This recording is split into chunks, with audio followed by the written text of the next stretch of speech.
السلام عليكم ورحمة الله وبركاته، وازيكم يا شباب؟ ورجعت لكم بفيديو جديد. فيديو النهاردة يا شباب بإذن الله هعرفكم ازاي تلغوا الكلتون اللي مشتركين فيه في اتصالات، اللي بيخصم حوالي 5 جنيه كل شهر او 10 جنيه، مش عارف بالظبط كام. المهم هو بيخصم منك رصيد. هعلمك ازاي تلغيه بطريقتين، الطريقتين اسهل من بعض بإذن الله. بس اتمنى ممكن قبل ما مبدأ في الشرح تصلوا على النبي عليه افضل الصلاة والسلام، وتدوسوا لايك للفيديو لو عجبكم، وتشتركوا في القناة وتفعلوا زر الجرس.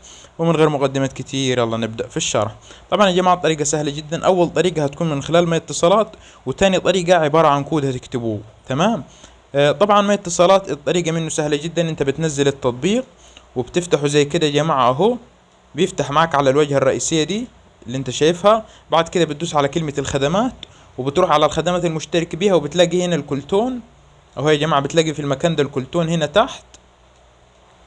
بتروح دايس عليه وبتروح دايس الغاء. دي الطريقه من الاتصالات، ما فيش اسهل منها وبسيطه جدا. بعدها بتجيك رساله انه تم الغاء الخدمه يعني وكده. طيب نفترض انت مثلا ما عندكش من اتصالات، او مش عاوز تستخدم الطريقه دي، عاوز طريقه اسهل بالكود، او حتى تليفونك بزراير مش تليفون زي ده مثلا. تمام.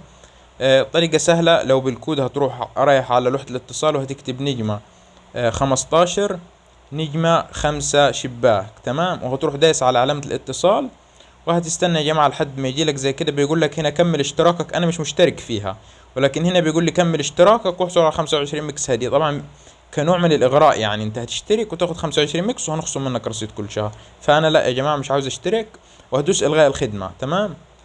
بس انا اني مش مشترك فيها مش هتجيني اي رسائل يا جماعة. تمام. ولكن انت عشان مشترك فيها هتجيلك رسالة بعدها بكم دقيقة، هيقول لك تم الغاء خدمة الكلتون من الخط الخاص بك يعني. بس الطريقة سهلة. وبكده يكون شرح النهاردة انتهى. أتمنى ربكم أفادكم، وأشوفكم في فيديو جديد، والسلام عليكم ورحمة الله وبركاته.